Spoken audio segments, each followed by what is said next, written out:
Hello, everybody. My name is Stephanie, and welcome to my Wellness Wednesday talk about how daily movement can work for weight loss.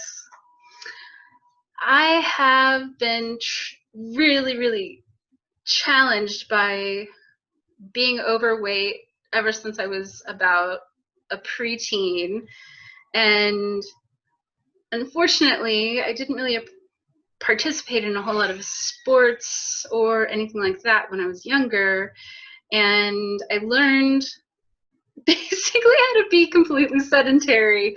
I became a computer geek, which kind of sucked me into a desk sitting at a computer for hours at a time, and I'm a natural introvert, which you wouldn't know that if you meet me. I'm very bubbly and seem to be extroverted, but my natural state is introversion.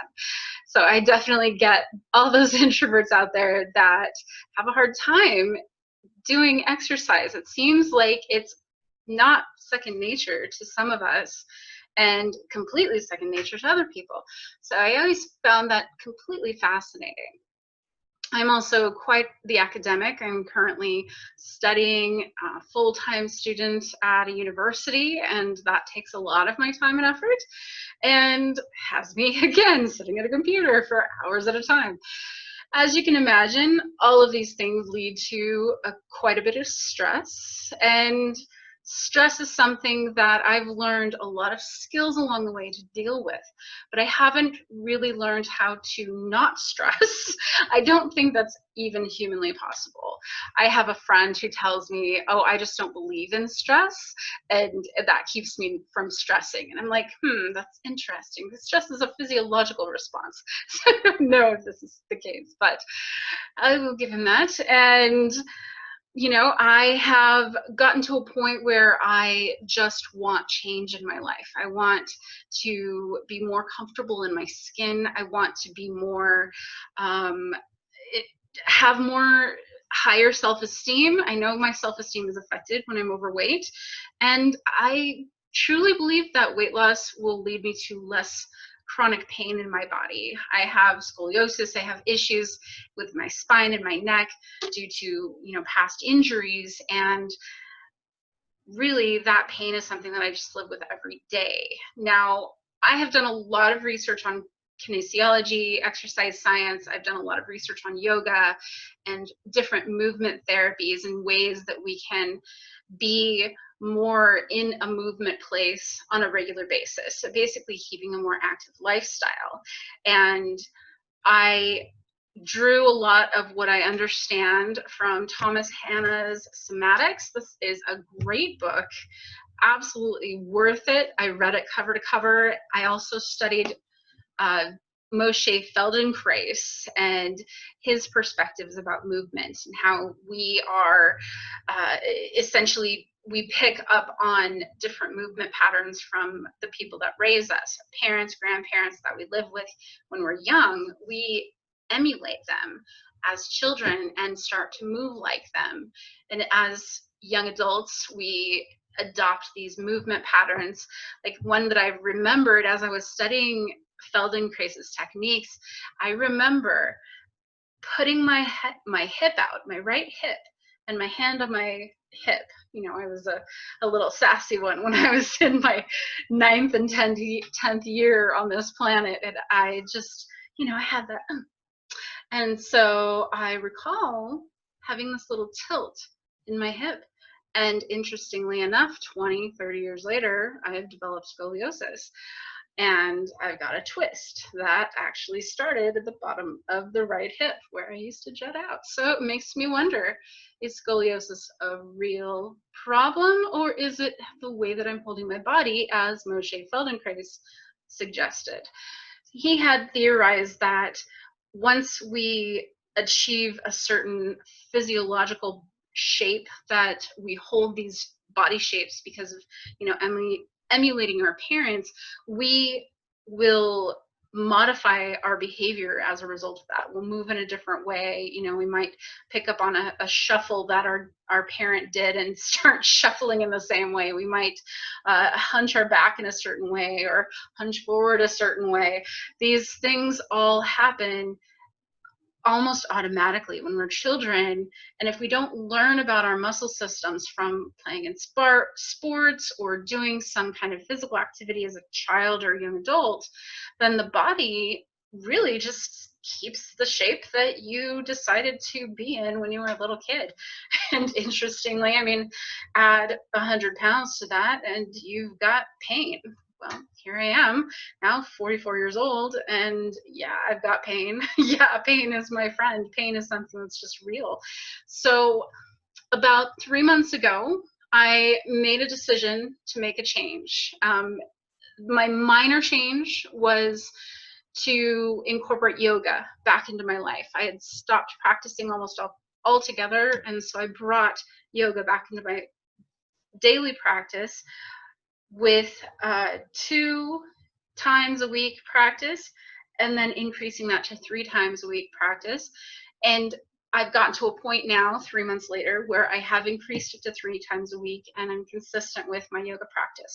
In addition, I added 60 to 90 minutes a day of walking, and I split that up into tiny little pieces.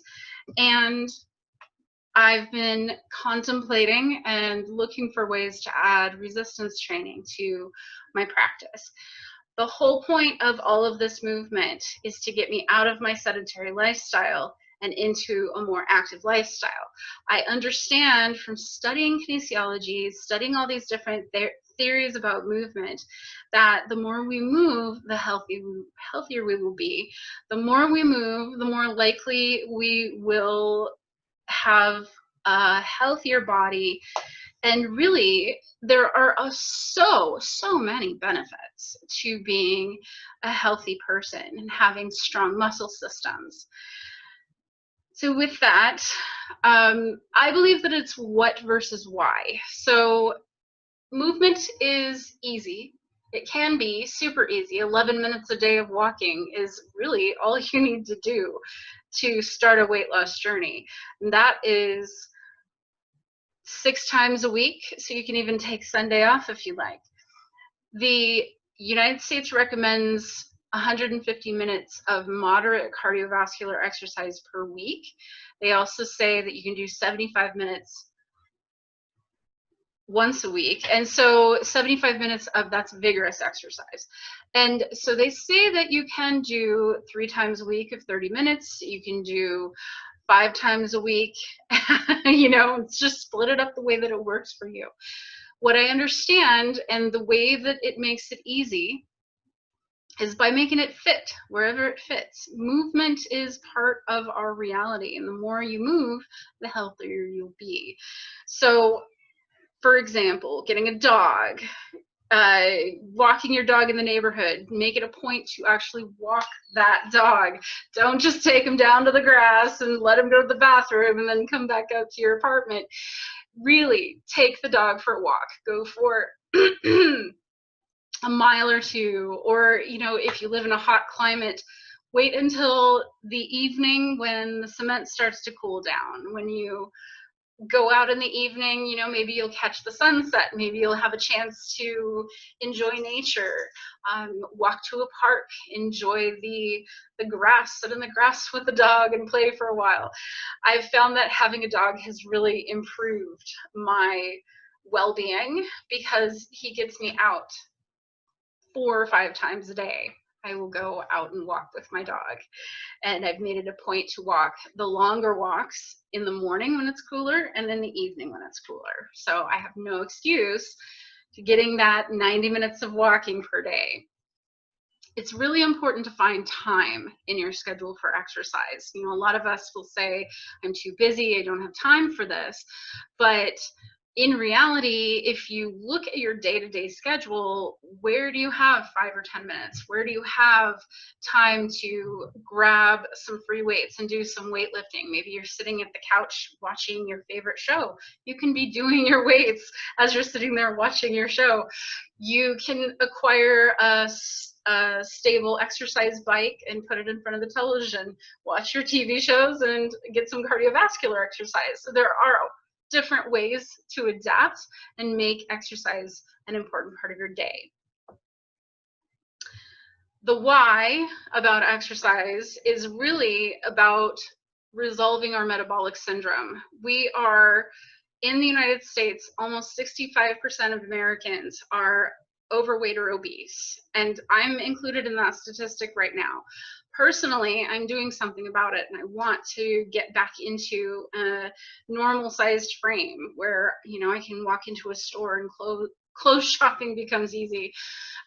Being able to pick things up and buy them without having to go to a fitting room to make sure it fits, you know, little things like that, that, you know, I really took for granted when I was smaller, that I didn't realize had such an impact on me in a larger body. Metabolic syndrome is a host of diseases. It leads to high blood pressure, it leads to heart disease, it leads to type 2 diabetes, it can lead to kidney failure and atherosclerosis, all kinds of other diseases that are associated with obesity, as well as not eating in a healthy manner. The statistics are 23% of Americans have been diagnosed with metabolic syndrome. I suspect that there are hundreds of thousands of people that have not been diagnosed, that are in an obese body, that just aren't seeing any symptoms yet. In addition, exercise makes you feel better. And this is physiologically as well as emotionally. Exercise helps improve our self-esteem. It helps us fit into our clothes better. Exercise is a stress management technique. And so if you are anything like me with a sedentary lifestyle and a lot of stress, exercise is something that has allowed me to manage that stress quite a bit better than I was managing it before. There are a ton of movement benefits. The big one is improved brain function. 30 to 40 minutes of walking 3 times a week will help you regrow brain connections. That's going to help us avoid Alzheimer's disease and dementia. You can lose weight and build muscle. That's something that we all need to do. And so 600 muscles in your body are 40% of your body weight. If you have more muscle, each pound of muscle additional will burn 50 more calories per day. So what that means is your metabolism becomes more effective as a result of having more muscles. Exercise improves our bone strength. When doing exercise like walking or running or any kind of other weight-bearing exercise, that exercise will automatically change our bone density. Over time, the bones get stronger as a result of the pounding on the cement. That's something that is scientifically proven. Exercise boosts heart health. Regular cycling can reduce the risk of heart disease up to 50%. Improved lung capacity. Circuit training works the heart, the lungs, and the muscles all at one time. And better range of motion and flexibility. Yoga improves body awareness, coordination, and balance. So all of these benefits are one of those things that when you start to make this change, to start getting more active and getting more free in your body, as I like to feel, the why becomes your reason. The reason why you want to do this work is your reason for continuing. It's the thing that holds you accountable. It's the thing that you look to set your goals. So when I started to set my exercise goals, I tried to be more in alignment with what the US recommends for weekly exercise, 150 minutes a week. And what they said was, if you exercise for 300 minutes a week, you will lose 1 to 2 pounds a week. And so 90 minutes a day, I very often will I've started to see the weight loss. I've started to see pounds drop off, and I'm very excited to see that progress.